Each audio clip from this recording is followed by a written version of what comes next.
This week, the Reserve Bank of Australia's Monetary Policy Board cut the cash rate again by 1/4 percentage point to now be 3.6%. This is the third cut this year, and the Reserve Bank has flagged that more are on the way. Inflation's at target. The Reserve Bank's forecasts were unchanged for most of the forecast horizon, with trimmed mean inflation at 2.6%, finally reaching the 2.5% midpoint of their 2 to 3% target range by the end of 2027. Likewise, their unemployment rate forecasts were unchanged at 4.3%. This implies no increase in unemployment from here. And if these outcomes actually work out, it will be an excellent outcome for the Australian economy. To achieve these forecasts, more rate cuts will be needed. The Reserve Bank recognises this in their forecasts, and the Governor mentioned that you could expect 2 to 3 more rate cuts to achieve these forecasts over the next couple of years. This aligns very well with our expectations of 3 more rate cuts from here, spaced out through this year and next year. While the Governor didn't rule out back-to-back rate cuts, meeting to meeting, we still think an every other meeting pace of rate cutting is the right base case. There are some risks around these forecasts. The global trade disputation has ended up with US tariffs landing a little bit higher than what a lot of people had hoped. But on the domestic front, there are upside risks from domestic demand and consumer spending, which has so far been relatively slow to pick up. Overall, though, inflation does look to remain well inside the band at around the midpoint, and that's what the Reserve Bank's trying to achieve. It does recognise that that will require lower interest rates from here. The other big news from this week's Reserve Bank meeting was that they have downgraded their forecasts for productivity growth over the next couple of years, and this has played through into their forecasts for GDP growth. Part of the reason for weak GDP and productivity growth over recent years has been temporary factors relating to the unwind from post-pandemic changes, a decline in mining production, which is not expected to continue, and the expansion of the care economy, which for a number of technical reasons lowers measured productivity and productivity growth.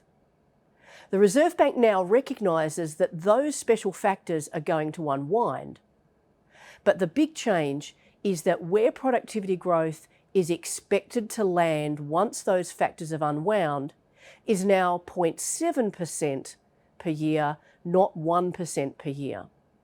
And this is a reflection of the slower productivity growth that we've seen right around the world for the last 15 or so years. There are a number of things going on, including slower rates of business formation, lower rates of business investment, and perhaps slower take-up of new technologies that have all been contributing to slower productivity growth globally. And the Reserve Bank is now building that into their expectations for productivity growth in Australia over the next 2 years, and therefore GDP growth. There are 2 important things to realise about this change in their forecasting approach. Firstly, they are not saying anything about the long-term productivity growth potential for the Australian economy. This is just about the next 2 years. If you think that AI and other new technologies are going to provide a huge productivity boom, that's still possible and still consistent with the Reserve Bank's forecasts. It's just that this will happen a bit later on than in the forecast horizon that the Reserve Bank focuses on. The second important point to be aware of is that the Reserve Bank now recognises that this slower productivity growth does not necessarily have an implication for inflation. Recall a year ago or so, the Reserve Bank was very worried that slow productivity growth meant that supply capacity was weak, and therefore they felt they needed to restrain demand to match. The Reserve Bank now recognises that This happens because both supply and demand are slow, and that households and businesses have already seemingly adjusted to slow productivity growth, which is why the Reserve Bank's wages forecasts had been too strong and wages growth was more benign. So they are no longer seeing slow productivity growth as an upside risk to inflation. The implications for monetary policy from this change are therefore minimal. But the implications for our living standards are quite material.